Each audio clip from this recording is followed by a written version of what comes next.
Hey y'all, this is Amber and welcome back to my episode of See Me First. This episode I have the pleasure of having my dear friend from childhood, Romie Roberts. How are you? I am good. Now you're married now. It's crazy. I was about to say Romie Williams, but it's not it anymore. Next, you know. It's coming. It's coming. Somebody's trying to scoop me up. Out there. I'm like, dang, like I haven't seen her in so long. And then we all grow up, change. But one thing about us, I still feel like we are, everything that we were doing younger, we're just elevating in that space for some reason. Like, absolutely. So me and Romie went to elementary school together, middle school together, and high school. We danced in. Girl, we danced since elementary school. Oh yeah, we was dancing the whole time. I have a very photographic memory. So good, because my memory is trash. I got the worst. All right, so let's run it down. Okay. So elementary, there were the Smith Sensations, which we was a step mix team. of a step and a dance team. So we had some dance in there too. And then in Rex Mill, we were a part of the step team. So that was middle school. And then in high school, we were dance majors, of course, at the Fine Arts Magnet program and dance team. So when I tell y'all it's been 12 years, literally 12 years literally since 2001. So, I think you're one of the people that I've known the longest, like in my lifetime, actually. Okay, so that means we gotta like really rekindle, so it can like really mean something. Cause like I haven't seen you like, but you said 2016. Yeah. That's nuts. Yeah. Like that's crazy. So even like when us dancing, you just said we had this extensive dance history. Why did you pursue it past high school? Oh, that's a great question. I think that it took me until maybe my mid-20s to understand that to really break free of the family and community and societal pressures that steers so many people into certain directions, into certain professions. And I'm sure you can partly relate to that as well. I think what we're seeing, especially since COVID and since like lockdowns, is that people are realizing time is precious. And if you don't like your job, or if you don't like your career, or you don't like your degree, or you don't like your major, it's time to switch. Because I think COVID was really a turn for a lot of people, because it proved how fragile and how little time we actually have, and how little control we have. So I think since then I've tried to exercise more control in pursuing my passions. Okay. So that's the long answer to your question, is that I didn't pursue dance because I didn't think it's what I should have done. Okay. That's why I didn't do it after high school. I did take some classes here and there, and I was going to audition for the dance team in college.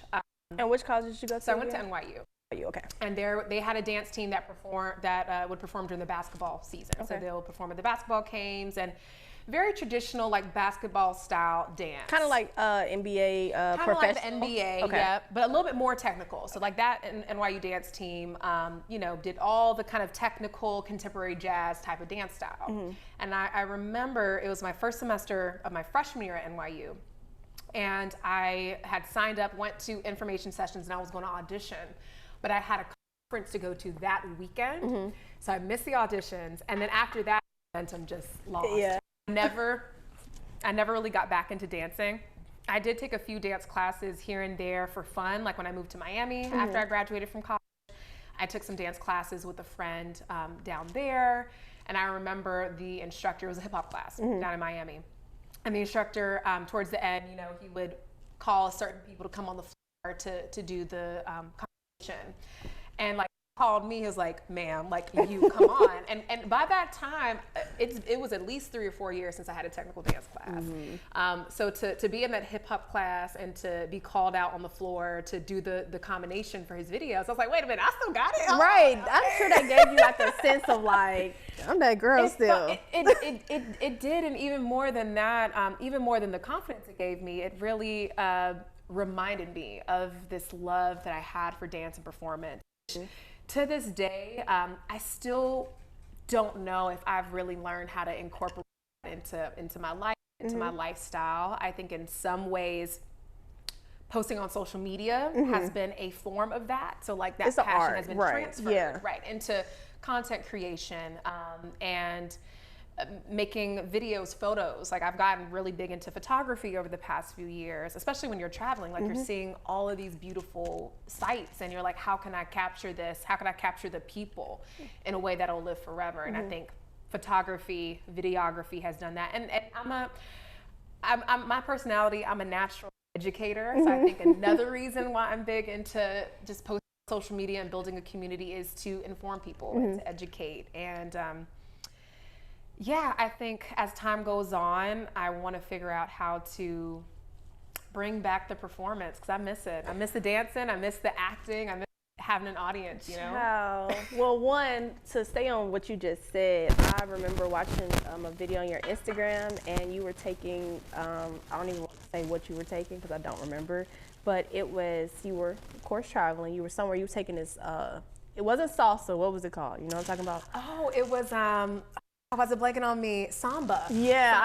I was taking Samba. it and I was like, okay, well, based on what you're saying, it sounds like maybe you should just, whenever you're traveling, go take these dance and then just kind of create your own visual for it. Like, you just... Wait, hold on now. Wait a minute. I know. Wait. See, I know. See, Amber has always been so good at creating and ideating. I mean, she's such a creative, so it makes sense. I didn't think about that. You should. Because I had so much fun You doing looked, that samba it looked class. genuine. You looked like you were into it, and you were always somebody that was just into something. Yeah. So it looks like you were very passionate on getting the steps right. And I'm like, if you're gonna be that learning like something for, do something with it, especially when you have the skill to perform. That's a great idea because I feel like I would be reluctant to commit to dancing or like paying for a studio here. But when I'm traveling, it's like I already want to experience everything at that destination, so I might as well take a dance class. I remember me and my husband, we took a salsa class in Puerto Rico a few years ago. Y'all took a salsa class? It was so much fun. And honestly, we blew them people out the water. It was hot. I'm trying to salsa. I can't get it was like two other couples. It was like this really cheap class from like Airbnb. It was like right here, like big lawn and like downtown San Juan. And the other couples looked at us. They're like, "Have y'all done this before?" We're like, "No, not really." And they're like, "Oh God, y'all you're just blowing us out the water." But I think that's a great idea. And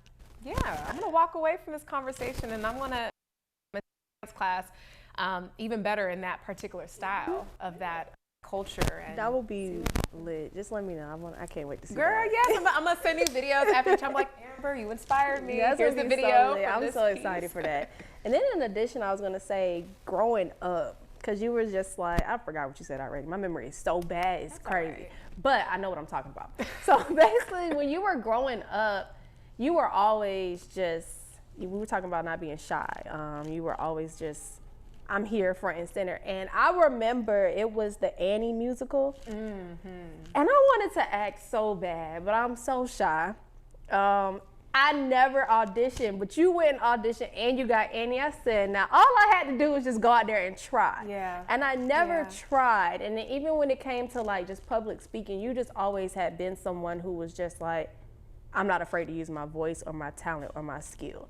And like I was telling the daters this, I think when I even brought you up as the person I wanted to interview, I was like, Romie just always had it. And I just always wanted to be like Romie because I was just like, I was too scared to do anything. Well, the feelings are very mutual. Really? They are. And I think that's why, like, having these conversations, the older I get, the more I realize how important communication is because we're not mind readers as human beings and we really have no idea how people feel about us or the very loving feelings that people have towards us unless we talk to them. Right. So I'm actually very surprised to hear that you were shy because, sorry, I got this margarita. It's okay. Let's just drink some more. Sugar on it. So I think it's so surprising to hear how shy you were because I, especially in high school and even in college, seeing how your dance and performance art career took off is also being so inspired and so motivated by you and by your creativity, leadership. I think it's you may feel like you were shy, but from my perspective, I always saw you as someone who was very brave. Really? And I think you exhibited so much leadership in high school, whether it was in classes we had together, magnet, of course, right? Like that really was like a whole sisterhood. Yeah, that was a whole, that was a whole Honestly, that was a crazy 4 years. Now that I think about it, we spent so much time together. It was almost like we could have had a reality TV we show really could have of just high school dancers, especially our grade, which was cool because it was under 20 girls in the same group for 4 years, and we spent hours a day in that studio dancing and hours a day with each other. And in many ways, I cherish those moments because it really was like a sisterhood. We didn't always all get along with each other. Right. We didn't always like each other, but I think for the most part, we all understood that, you know, we had a bond no matter what it looked like at that time. And no matter what we went through, we Exactly. figured out how to mesh and gel with each other. And even like now that we're older, and I might not talk to everybody, like I don't dislike anybody. I don't not want to speak to anybody. I think it's just like having to rekindle those flames that, you know, we haven't seen in such a long time. And that's why I'm hoping we have our, 10-year coming up next year. So yeah, I'm trying to be there. I'm hearing it might be a like a pinstripes thing, which I'm down for. Okay. That's what they came up with? I don't know. Oh. Actually, I have no idea. Okay. I don't know who's organizing. I'm not organizing. I don't know who's been organizing it, but if somebody is organizing it, I'm there because I would love to see.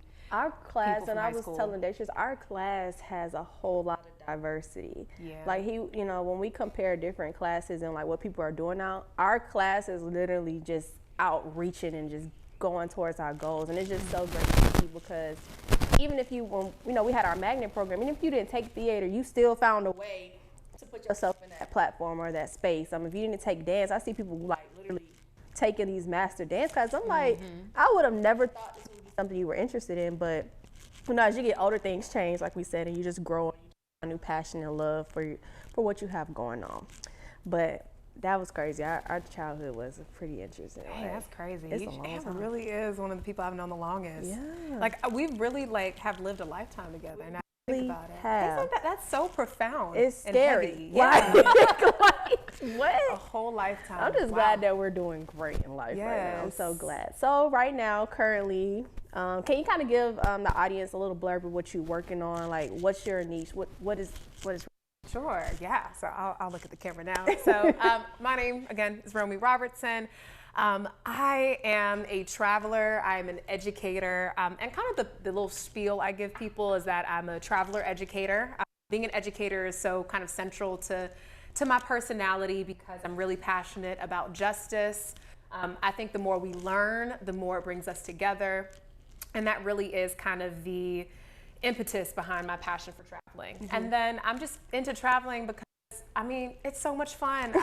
It's amazing seeing new things and new people. And I think really inspires and motivates me to travel is just the connection. I think traveling really does make you way more tolerant. I think it really teaches us the power of the human connection, and we're all more than we are different.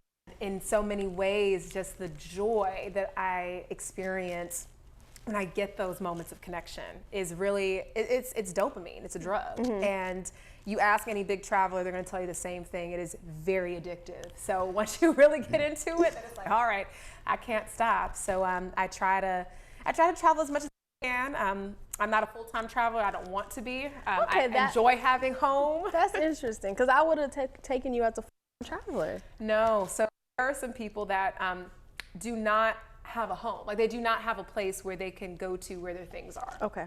And I know a lot of people like that that I've met in different travel communities, and it works for many people. It doesn't work for me, and there is no one right way to travel, right? Okay. There's so many ways to travel, just as there are people. But I enjoy having a home with my furniture, my things, my books. As you know, I've always been a big reader. I love collecting books.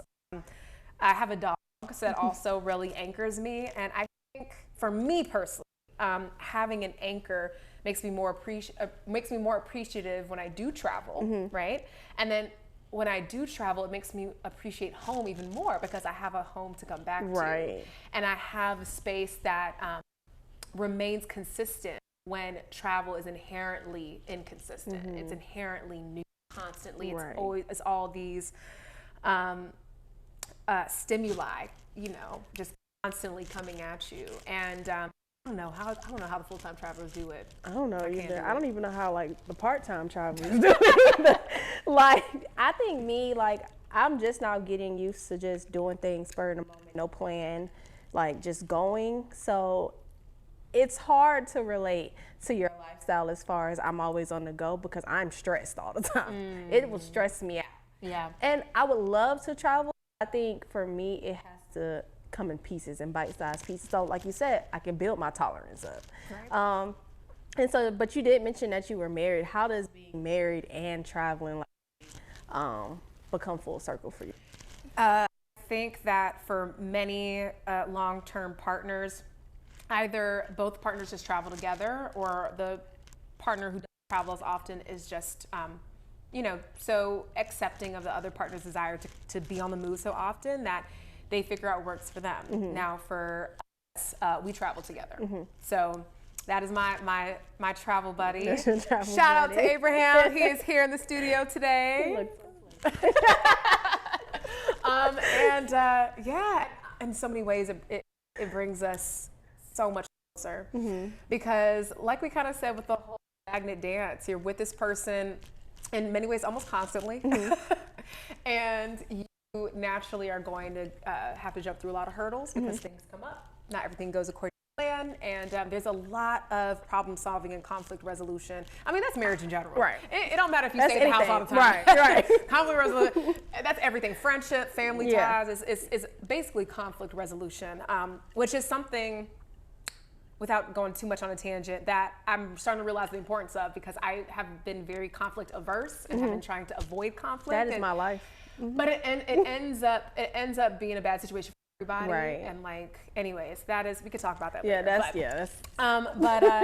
So he is basically my lifetime travel buddy, and we travel together, and we do have a dog, and that can complicate things. But luckily, we have family and friends who support us and who love our dog, and also would be willing to watch him, so that we can live, you know. If I was here more, I would watch your dog. I'm like a full-time babysitter, like dog sitter. Well, let me know when you're in Atlanta for a longer period of time because I think you would love my dog because he's just so lovable. Yeah, he could just sleep in bed with me. He only sleeps in bed. Okay, that's my type of dog. If you ever dog sat my dog, like you think, oh, he'll have the little doggy bed. No, he's gonna be in your bed and he gonna be like, he can come. Can I come up here? I'm perfect. just call me. You used to do travel like agent type of work. Yeah. What happened? So I couldn't figure out a system quickly enough to make it manageable, so I stopped. But I wasn't passionate about it. I think I'm more passionate about. You're passionate about being the one there and sharing what you see. Exactly, and forming a community around that, and educating people. Now, people still do be asking me, like, hey, can you plan a trip? And I'll be like, listen, I ain't gonna fully and formally plan your trip, but let me know where you're trying to go. Because, during my free time, if I got some downtime, I'll look for some flights for you. So, I'll look for some hotels. So, on top of that, so, you said you're not. So, what is the work that Romie does? What is the work that Romie does? To afford to travel? That's a great question. That's a great question. Sacrifice. That is what gives me the fun to travel. Okay. I be sacrificing so much anyways. But okay, the technical answer to that is I was a teacher. So right after college, she was a teacher at Miami. Yeah, a lot of yes, that's why I'm happy to share with the world that she was a teacher. That is important. You're right. Well, because of your audience. Yeah. Yeah. So I was a teacher at Miami Northwestern Senior High School. Go Bulls. Oh, girl. I taught 9th, 10th, and 12th grade English and AP seminar. And I actually taught a lot of G girls. A lot of them were my students. And of course, I knew Tracy Young Byron. And you know that was Miss Johnson's friend? Did you know I did not know that until I went to Tracy Young Byron's 40th birthday party. She had this big old birthday bash in Miami. And me and one of my homegirls, who's also a coworker, she also taught. She actually was a G girl. Oh. And then she came back, she's around our age, a couple years older, and she came back to Northwestern to teach. And she and I became friends. So she and I went to Tracy Young Byron's birthday party. And not only did I run into Miss Johnson, you know who else I ran into? Mr. Blocker. What? And that's her brother. That's her brother. I don't know if cousin, sister, listen, like I something. don't know if they blood related, but they are close. So they're so actually crazy. related, or they're more like, you know how black folks be like, that's my cousin, that's my brother. Regardless, they have a close relationship and grew up together because Blocker's from Miami. Right. And I didn't remember any of that until I moved to Miami, and all of it came full circle. So I saw Miss Johnson and I saw Blocker. Miss Johnson was our dance teacher. In And Mr. Blocker was our principal when we graduated from high school. So yeah, because I remember being in the class. She was like, "Yeah, I'm finna go out of town. I'm going to a wedding when she was getting married." And so then I remember the dress and the sneakers. So what wedding is this that they're wearing that? But then when they went on Lifetime and had their show, and then I said, you're like, I see it, because they both went to Florida State. They've been friends since college. Wow. They both were dancers at Florida State. The world is so small. It is. It so really small. Is. Like, it's so crazy. Wow. Okay, so. All right, all right, let's go back to conflict. Okay, no, you still, did you ever answer the question? Oh my God, I promise it's not the margarita. I promise not margarita. Yeah, so let me brag on Miami Northwestern. Miami Northwestern is a cherished institution in Miami, especially Black Miami. Y'all, everybody here knows I'm nerdy, and history is one of my favorite subjects, especially Black history, right? Like when I moved to Miami, I was trying to learn, like, what is a Black Miami history? And Miami Northwestern is literally central to that because it was one of the first schools that were Black kids, because my congregated, for the first half of the 20th century, and they built the school and they built the projects and all that because there were so many people moving down to South Florida. And, the white folks didn't want all the Black people in their neighborhood, so the city of Miami did these developments, they did these housing projects, they built Miami Northwestern Senior High, and it really became that, with that and Overtown, Little River, all these different Black Mecca neighborhoods. And people from Liberty City, that's where Miami Northwestern is, they love them some Miami Northwestern. Like, they are bulls for life. And that type of school is a multi-generational school. So like the students I taught, their parents and then their grandparents and their great-grandparents all went to Miami Northwestern. Like, it is, I taught some kids, they were not zoned for Northwestern. Some of them lived in Broward County. Okay. But because their mom went to Northwestern, they're like, no, you're going to Northwestern. It truly is like a legacy. And then there's no surrounding schools that kind of give. Oh, there's plenty of schools. Oh, but it's just not the same. It's just not the same. There's rivalries. Okay. So if you are a bull, right? That's our mascot. You're a bull. But there were many other Black high schools that are rivals, like Miami Central. I don't know if like Detrius have heard of Miami Central. A lot of football players came out of Miami Central. So Florida in general is a football state, especially for high school. But Miami in particular, Miami Northwestern, Miami Central. Really, those two. I was gonna name some other schools, but I was like, honestly, they're not. No, they don't hit the same. They're not. I mean, Carroll City. Oh God, how could I forget Carroll City? Okay, because if you have any Miami people watching this, they're gonna come for me in the comments. Okay, Carroll City. I have to shout out Carroll City. They also they're another big football school in Miami-Dade. Maybe North Miami High, but basically a lot of the predominantly Black high schools in Miami-Dade County, they're all football schools. It's so amazing how you moved from Atlanta, born and raised here. Clayco, I got my I got a little peach tattoo right no, here. No, you don't. I do. You don't have a peach tattoo? No. Come on, Amber. You're late I need to go get one. Me and my other friend, you remember Courtney Napier from Mount Zion? She graduated in 2012, so she was a dance minor. You remember her? Okay. Courtney Napier. She's one of my friends, and she also got a y'all peach tattoo have peach recently. tattoos. We got peach tattoos. Y'all are definitely Southside Clayco. There's so many Clayco die. kids with peach. Honestly, we should all like come up with a Clayco Southside logo, and we should all get it done. Oh my God. No, I'm so serious. But anyways, no, you are.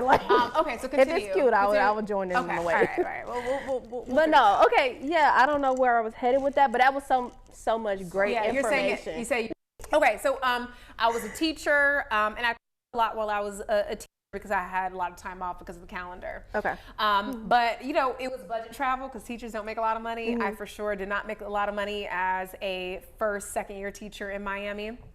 And the cost of living there was so high as well.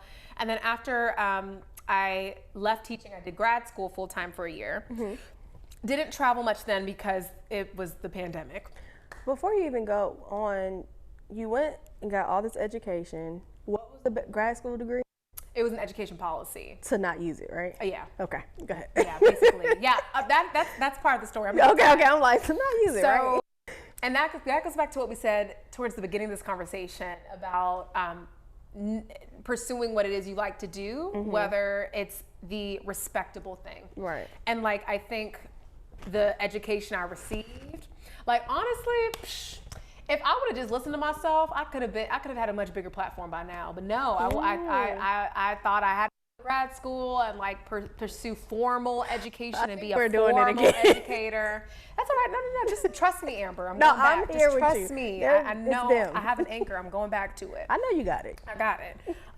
So yeah, but anyways, we'll get more into that later. But then I went to grad school full time, and then I went into corporate and I worked in tech. Okay. Specifically an education technology company. And that was fine and dandy, was doing some traveling during there and ended up leaving that role because my direct supervisor, I think she was a little envious of all the traveling I was doing. And I think she wanted that for herself. And because for whatever reason, she wasn't able to have that, she kind of just built up some resentment. And then there was some drama. I left, and then now I actually work a few different jobs. Okay. And I like that because it allows me not just location independence. All of these roles are, but it also allows the time independence, and that's really the big piece here. I think since so many people have been doing remote jobs, and it's all fine and dandy, but like if you still have to sit at a computer Monday through Friday from 9 a.m. to 5, it still limits your ability to travel and leave your house and go do things. Like, yes. Yeah, you can decide, all right, for this week I'll go work in Denver and next week I'll go work in San Francisco. But you're still spending 40 hours a week inside and you're not actually experiencing, you're not exploring. So when I left the corporate role and now I'm into like this contractor, part-time roles, like multiple gigs, I have full control of my schedule. So if I like literally tomorrow, I don't like, if I just wake up in the morning and I'm like, you know what, I don't feel like doing shit today. Like it could be a Friday, it could be a Wednesday, a Tuesday, and I'm just like, you know what, I don't feel like doing shit today. I won't work. I literally would like not put any hours in. I need that job. Literally, and that's what has allowed me to travel even more often now because I can travel during the weeks. I stack up my work, so like maybe on a Saturday night, right? I'll just push out a lot of work, finish a lot of my tasks and deliverables because on Monday and Tuesday, I ain't doing nothing. Gotcha. I have control over when I schedule my meetings. So with my clients, I get to tell them, hey, this is my availability. And that's it, right? It's not like you have to be available 9 to 5 Friday. Right. So I tell them when I'm available. And yeah, I be out during the week exploring during the day. And sometimes on a Friday or Saturday night, I'll sit at the computer. So basically your work schedule is not even like conventional with like a 9 to 5. Like you said, you work maybe Friday and Saturday night when most people, that's their nightlife. Yep. But you find all your joy, especially here in Atlanta, like any day during the week. That's how you're able to be an Atlanta blogger. Literally. So, I will never work a traditional schedule ever again. I think it is very antithetical to travel because the traditional corporate capitalistic work structure deprives us of control and it deprives us of agency. They don't want us to have choices. Yeah, like they don't want you to be able to go to the movie theater on a Wednesday. Like we did that a couple weeks ago. We were co-working. We'll just bring our computer and go find a breakfast restaurant and we'll work. And then we were finished with our work and you know what? We gotta go see Creed. Yeah, you wanna go to the movies? Like now? Yeah, why not? And we just went to the movies at 2 o'clock on a Wednesday. It was empty because everyone's working or everybody's working, yep. And I'm just like, this has been such a privilege, honestly, because like you really get to shape your life. I think for me, I don't work necessarily 9 to 5, but I work 3/12s, which gives me some type of leeway that I can say, hey, I want to work Sunday, Monday, and Tuesday. So Wednesday, Thursday, Friday, Saturday of every week, I'm always off. So for me, if I say, hey, I want to go travel, I'm going to plan my traveling Wednesday through Saturday, and then I can go to work. Now, I don't like that I'm in there for 12 hours, behind a wall, can't go outside. It's very hard. And I don't like that I'm always sleep deprived and tired, can't get anything done. And I don't like that I'm unable to be creative in that space. But, you know, and where I'm at right now, that's my sacrifice that I have to make. But one of these days, I'm out of there. I promise you. I believe it. I'm out. And I'm going to be so happy for you when that day comes. Yeah, I know it's coming. For me, like, yeah, a lot of my sacrifice was doing the work so that I could make investments, right? I mentioned sacrifices. There were years when I wasn't traveling. Mm-hmm. I was just literally stacking cash, saving money to invest in real estate, invest in all these other forms of investments. To this day, also dividends. So mm-hmm. that's another way I'm able to travel more often and be able to afford it. You're just basically setting yourself up so that you'll be able to pursue your passion. That's the goal. That's really the eventually, goal. Eventually, yeah. I'm not going to have to work at all. Right. That's the objective. Yeah. There. Here, hello. Right. That's what we want. Like literally. That's crazy. I feel that. That's on me. Okay, let's circle back to the conflict resolution that we talked about with relationships and marriage and friendships and anything. I know I was telling you I agree with you. I am, and I'm still currently this person. I try to avoid conflict in all aspects, and realizing that is not the way to get this done. Do you have any advice, any stories, anything that might help me change my life a little bit so that I can, you know, be a better partner, be a better friend, just be a better person? Absolutely, and I'm proud of you for like striving to be better. So the question you asked me, I have been asking people, I've been listening to podcasts, I've been reading books, I've been on YouTube, just trying to self-learn because so much of my conflict aversion was rooted in insecurity. Okay. And the insecurity was rooted in fear of abandonment from just growing up and feeling instances of maybe not fitting in mm-hmm. or feeling like I'm struggling forming friendships. I was bullied quite a bit as a kid, so I think that also kind of was a bit traumatic. I didn't bully her. No, Amber was so nice. Amber was so nice. It wasn't me. It was always kind. Which now in retrospect, I look back and I think maybe a lot of what people were saying wasn't bullying. It was actually just like banter, right? But I didn't recognize it as such. But kids are rude in general. Kids are rude, but sometimes kids are rude not because they're trying to spite you or mm-hmm. because they're trying to be malicious, but that's how they communicate. Mm-hmm. But I didn't know that until I was a whole grown adult. Yeah. So I think first recognizing the root of the aversion. So I think for most people who try to avoid conflict, it's fear of abandonment, right? If I bring up a conflict, I'm going to lose this friend, or I'm going to lose this partner, I'm going to lose this family member, or this boss won't like me. And they're going to be like, oh my God, you're like such a bitch. Like, why are you bringing this up? Like, we're not cool anymore. Mm-hmm. Or even if you are cool, you think the relationship weakens. That's me. Okay. So data suggests, and there's this great professor, her name is Dr. Marissa G. Franco, and she wrote a book called Platonic, and I'll send you a link later. And she talks about, in her research, bringing up conflict with your loved ones and working through the conflict actually makes your relationship stronger mm-hmm. than just ignoring it. Because eventually what happens is when you ignore conflict, it's going to blow up in some way, some form or another. So either you resent the person and then you just end up ghosting them. Mm-hmm. Like I have done that to people, and I regret that very deeply now because mm-hmm. it's cruel, right? Yeah. Nobody wants to be ghosted, and it's a horrible thing to do. So either you end up ghosting them, or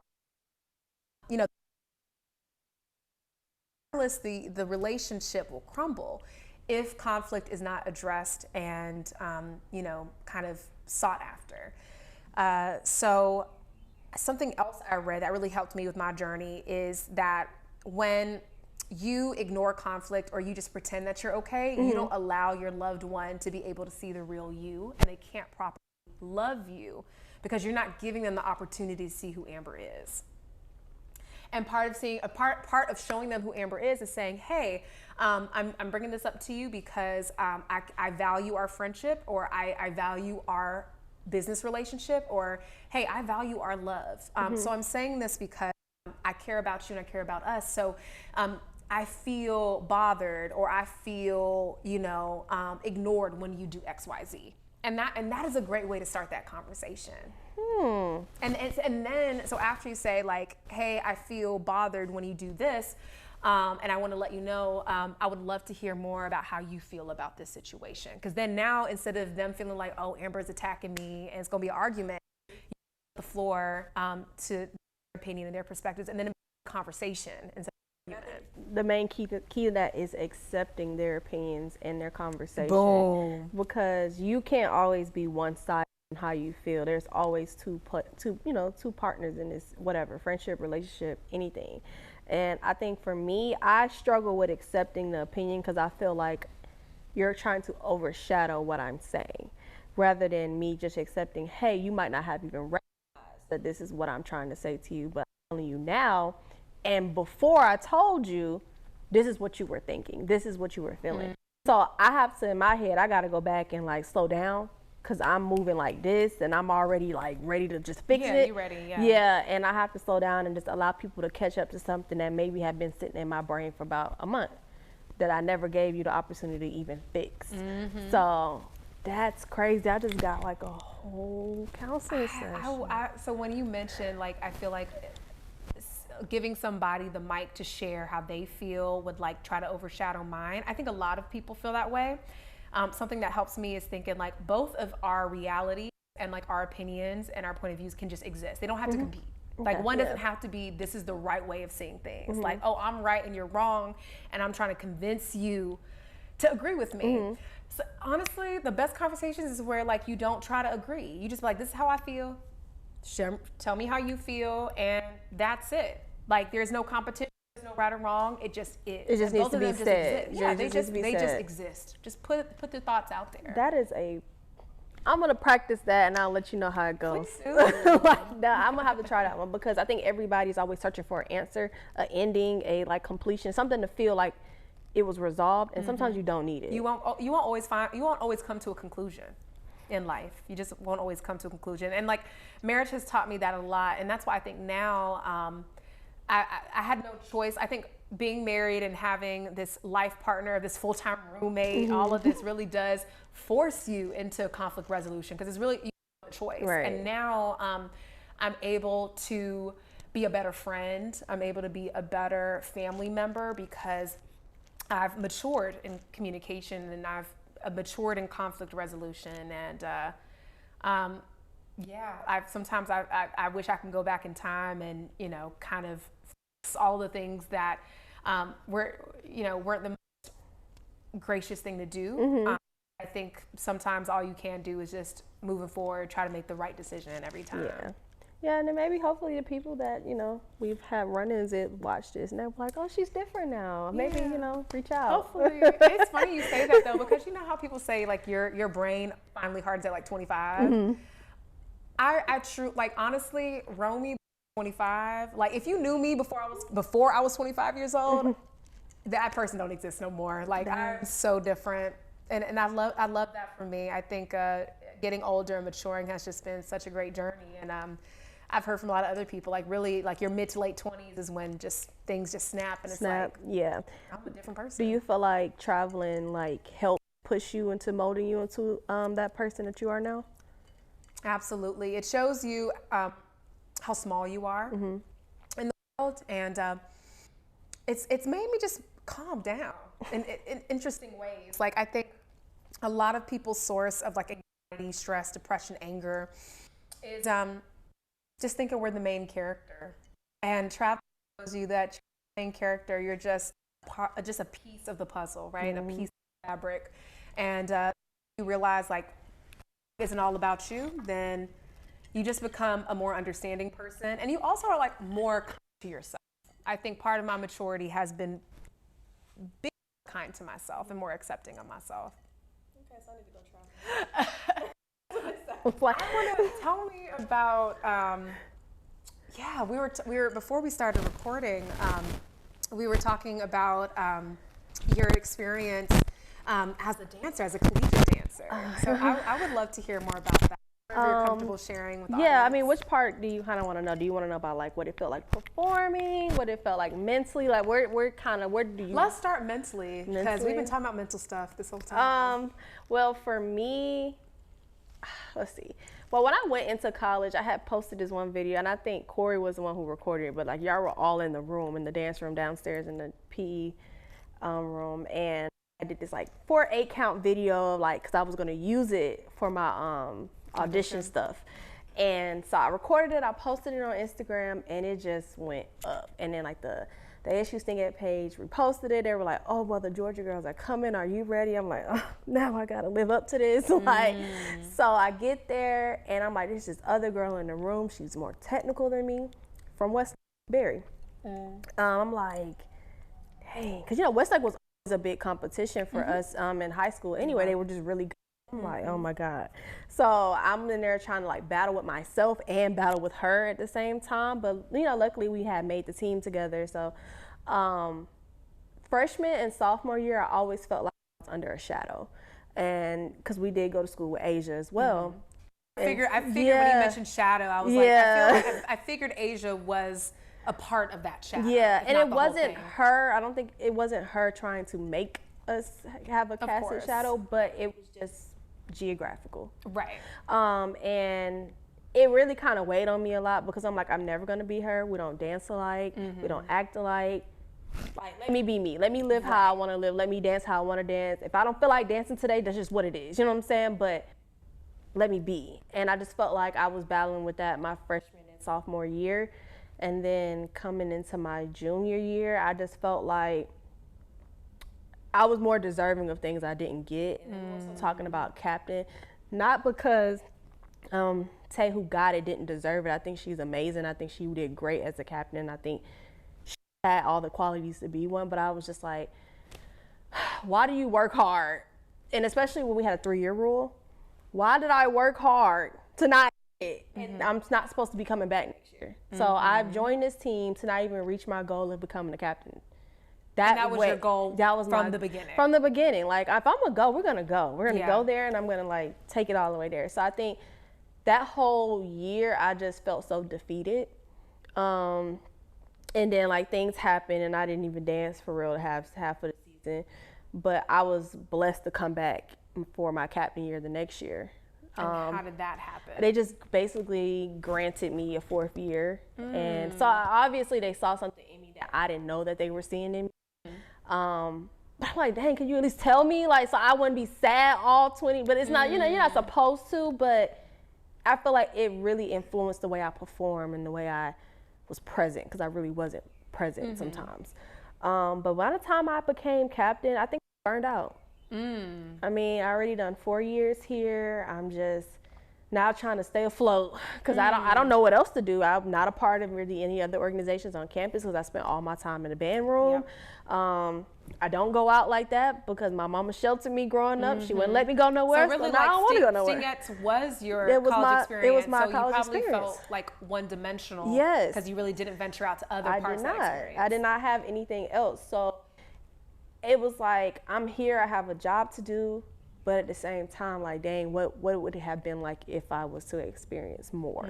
So when people talk to me about college sometimes, I'm like, honestly, y'all, I'm not the person to talk to. Like, I mean, it was fun, but I can't tell you I had as much fun as I probably could have if I wasn't so wrapped up Monday through Friday, Saturday night, we were traveling back and forth. Like, it just occupied so much of my time. I know that was a job. It was a job. It was a job. But because I love dance so much, you kept going. Yeah. You kept going. But at the same time, I just really wish I could have experienced a little bit more in college. So like right now, I feel like I'm living my college days. So like when I want to go outside, I want to go outside because I ain't been outside for real. Like I was in Montgomery. What am I going to? You know what I'm saying?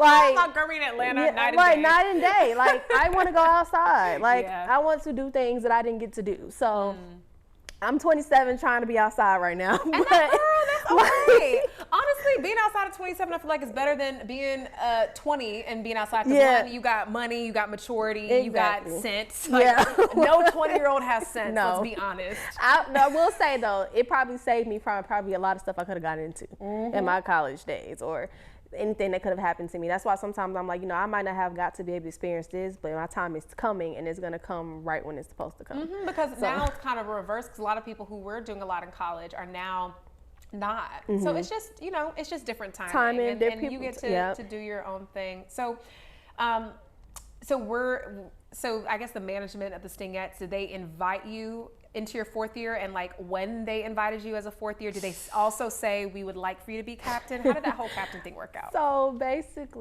They were telling us, oh yeah, just come back and try out. Just come back and try out. And I'm like, why would I be trying out? Like, I'm not supposed to try out. So I'm like, okay, I went in there. They made me go through the whole tryout process. I learned the routine. I tried out.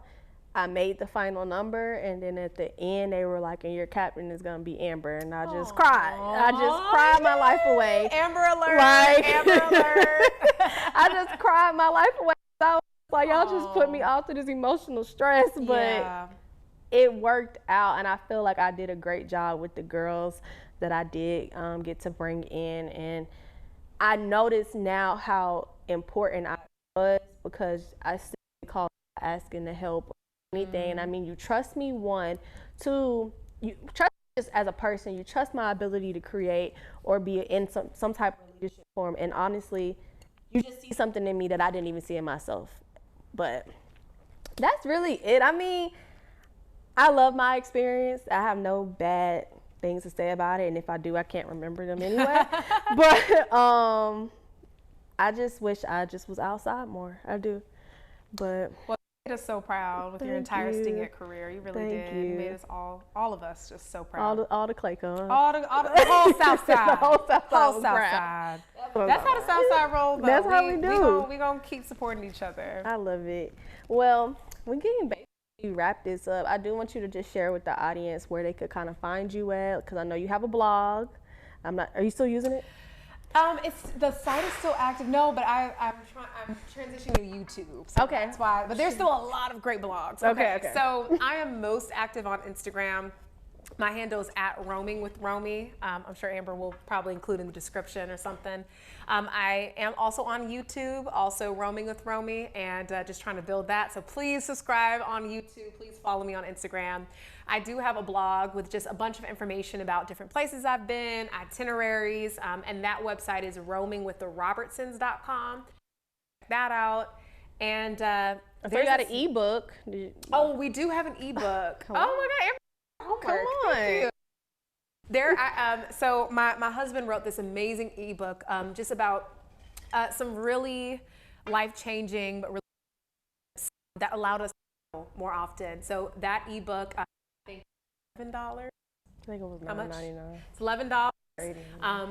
You get to have it forever. You can print it out. You can keep it on your iPad or whatever. It is absolutely, it'll save so much money in the long run. So that is available. So I'll send Amber that link as well. And there's this new app called Lemon8. Have you heard of it? No, tell us. It's owned by the same company, ByteDance, that owns TikTok. Okay. So basically, the TikTok company put out a new app called Lemon8, and it's basically a mix of Pinterest and Instagram and TikTok. It's actually really cool. That's fire. It's still so new. There's barely anybody on it, but I'm on that. So if you are looking for more travel content, follow me on Lemon8, because I'll be posting that there. Instagram, I'm always posting content on Instagram, and then same with YouTube. Well, Romie, I definitely want to thank you so much for coming. This was a great conversation. Oh, I was like, for sure, you're coming. Like, I'm so glad. Told me no, I was probably gonna blow your reconnect. phone up. Yes, seriously. I had a really great time. I hope this conversation was definitely informational. I hope you got something from it. I did, and she is an amazing person. So please make sure y'all follow her, y'all like, y'all comment, y'all subscribe, because she has all the content for you guys. And if you like this content, keep watching. I got more. Like, subscribe, all that. All right, thank you.